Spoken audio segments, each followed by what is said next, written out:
La niña Mary vivía en la estepa de Kansas con su cachorro Toto, el tío Henry y la tía Em. En estos lugares, los huracanes eran comunes y la familia de vez en cuando se escondía en el sótano de los elementos furiosos. Uno de esos días, el tío Henry notó una tormenta inminente. Abrió la trampilla del sótano y luego llamó a Mary y a la tía para que se escondieran.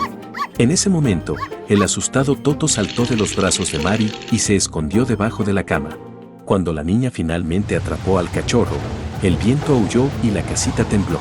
La casa giró varias veces sobre su eje y luego comenzó a elevarse lentamente en el aire, como un globo. Pronto aterrizó la casa, y él y Toto salieron a la calle. Un césped verde con árboles frutales se extendía y flores increíbles crecían por todas partes. Así es como Mary terminó en la tierra mágica de Oz. Mientras admiraba las maravillas de la naturaleza, la niña no se dio cuenta de cómo gente muy extraña con sombreros se le acercaba. Eran adultos, pero no más grandes que la pequeña Mary. El principal de ellos era una anciana vestida toda de blanco. Se acercó a Mary y le agradeció por ayudar a la niña a derrotar a la malvada hechicera. Mary estaba muy sorprendida. Luego, la anciana señaló la casa, de debajo de la cual sobresalían pies con zapatos plateados. En ese momento, las piernas se desintegraron en cientos de pequeñas partículas y desaparecieron, dejando solo sus zapatos. Mary estaba aún más asustada, porque tenía muchas ganas de volver a casa. Pero resultó que ni la anciana vestida de blanco ni otras personas extrañas con gorras sabían cómo ayudar a la niña. Aconsejaron a Mary que se pusiera los zapatos plateados de la bruja, fuera a la ciudad de Esmeralda y encontrara al poderoso mago Oz allí. Solo él podía ayudar a Mary a regresar a casa. Había un camino de ladrillos amarillos que conducía a la ciudad de Esmeralda. Mary se puso en camino. El primero que conoció fue un campo de maíz custodiado por un espantapájaros. En lugar de una cabeza, tenía una bolsa llena de paja y su boca y nariz estaban pintadas con pintura. El espantapájaros resultó estar vivo y su nombre era Espantapájaros. Le dijo a Mary que también quiere llegar al mago Oz para pedirle cerebros. La niña se compadeció del espantapájaros, lo ayudó a trepar por la cerca y salieron a la carretera. El camino de ladrillos amarillos condujo a Mary y al espantapájaros al bosque. De repente escucharon a alguien gemir. Una figura humana brillaba en la espesura del bosque. Fue el leñador de hojalata. Sus partes estaban tan oxidadas que no podía mover un brazo o una pierna. Luego, en una choza cercana, Mary encontró una lata de aceite. Lubricó las piezas del Woodman y él comenzó a moverse de nuevo. Resultó que el leñador había soñado durante mucho tiempo con llegar al mago Oz para conseguir un corazón de verdad. Así que juntos continuaron su viaje a la ciudad de Esmeralda. Un sendero de ladrillos amarillos conducía a unos amigos a través de un denso bosque. De repente, un león saltó de la espesura al camino. Tan pronto como movió sus patas hacia el espantapájaros, escuchó a Toto ladrar y se asustó mucho. El león le dijo a Mary que había nacido tímido y, por lo tanto, no le importaba ir al mago Oz y pedirle valor real. Cuando los amigos finalmente llegaron a la ciudad de Esmeralda, el gran Oz accedió a cumplir sus deseos, pero estableció una condición.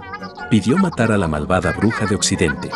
Y los amigos tuvieron que estar de acuerdo. Al amparo de la noche, María, el espantapájaros, el león y el leñador se dirigieron hacia la bruja del oeste. Ella los estaba esperando y, por lo tanto, envió a los monos voladores a los amigos. Tiraron al leñador de hojalata por el acantilado, vertieron toda la paja del espantapájaros y capturaron a Mary y Leo. Cuando Mary fue llevada a la bruja de Occidente, desesperada, vertió agua sobre la bruja. Para sorpresa de la niña, la anciana comenzó a derretirse y pronto solo quedó un charco de barro. Cuando los amigos regresaron a la ciudad de Esmeralda y exigieron que el mago cumpliera sus deseos, resultó que Oz no era un mago en absoluto, sino un verdadero engañador. Sin embargo, trató de cumplir con los pedidos de sus amigos. Entonces, Oz llenó la cabeza del espantapájaros con aserrín, del cual experimentó una oleada de sabiduría. Inserté un corazón de seda escarlata en el pecho del leñador de hojalata y le dio al león cobarde una poción para beber, lo que hizo que el rey de las bestias se sintiera valiente. Al ver los zapatos plateados de Mary, Oz se rió. Después de todo, los zapatos eran mágicos y todo este tiempo podían llevar a la niña a casa. Mary se despidió de sus nuevos amigos, dio 3 golpecitos con el talón y terminó en casa con Toto. Pero los zapatos plateados se perdieron en el camino. No habiendo permanecido en casa durante una semana, Lemuel Gulliver emprendió otro viaje en el barco God Hope. Pero después de unos días el barco fue alcanzado por los piratas. Secuestraron el barco y ataron a toda la tripulación. Gulliver trató de escapar, por lo que como castigo, los piratas la arrojaron en un bote a voluntad de las olas y los vientos. Durante mucho tiempo, Gulliver rodeó el océano abierto hasta que notó tierra en el horizonte. Nadó hasta la orilla y comenzó a estudiar la tierra. De repente, una enorme sombra cubrió el sol.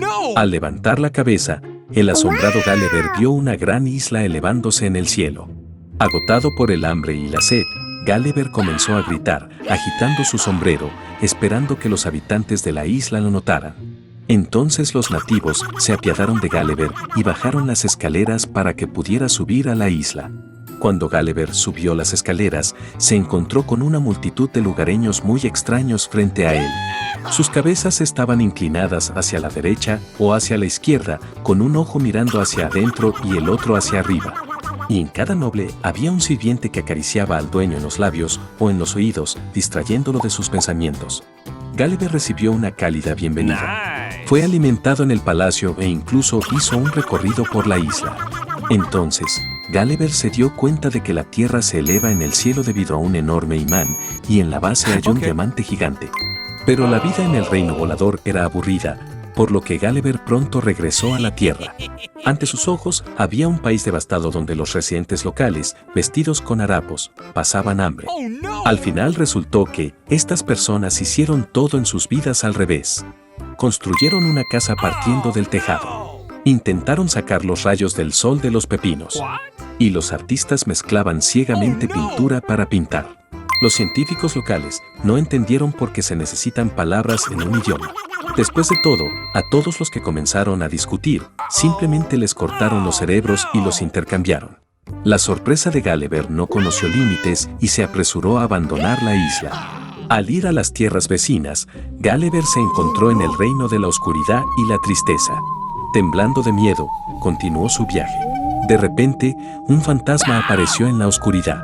Aterrado, Gulliver trató de esconderse, pero el espíritu lo notó. Hizo una seña al viajero con un gesto, y Gulliver no tuvo más remedio que seguir al fantasma. Muy pronto llegaron a un gran castillo, y Gulliver fue invitado a una recepción con el rey. Caminando por el castillo, Gulliver vio a cientos de fantasmas que preparaban la cena, limpiaban y custodiaban las cámaras. Resultó que este país está gobernado por un poderoso hechicero que puede resucitar a los muertos. Y todos los muertos vivientes le sirven. El mago recibió a Gulliver con honores. Y para entretener a un invitado tan raro, comenzó a revivir a cualquiera a quien Gulliver le pidiera. Fueron grandes guerreros, sabios e incluso gente primitiva. Pero cansado de vagar, Gulliver agradeció al mago y pronto abandonó el reino de las tinieblas. Fue al puerto más cercano, donde esperaba abordar un barco con destino a Inglaterra. Caminando por el puerto, Gulliver inmediatamente llamó la atención. Un extranjero en esos lugares era una rareza y por lo tanto confundieron a Gulliver con un espía, lo apresaron y lo llevaron con urgencia al gobernante local. El extranjero fue declarado culpable de inmediato. Y como castigo, Gulliver tuvo que arrastrarse por la sala del trono sobre su estómago, lamiendo el piso en su camino. Esta era la costumbre. Al final, Gulliver se inclinó ante el monarca 7 veces y se golpeó la cabeza contra el suelo. Entonces el gobernador miró pensativo a Gulliver y luego lo perdonó. Milagrosamente liberado, Gulliver salió corriendo del castillo y se dirigió al puerto más cercano, donde abordó un barco inglés. Debo decir que Gulliver nunca regresó a estos lares.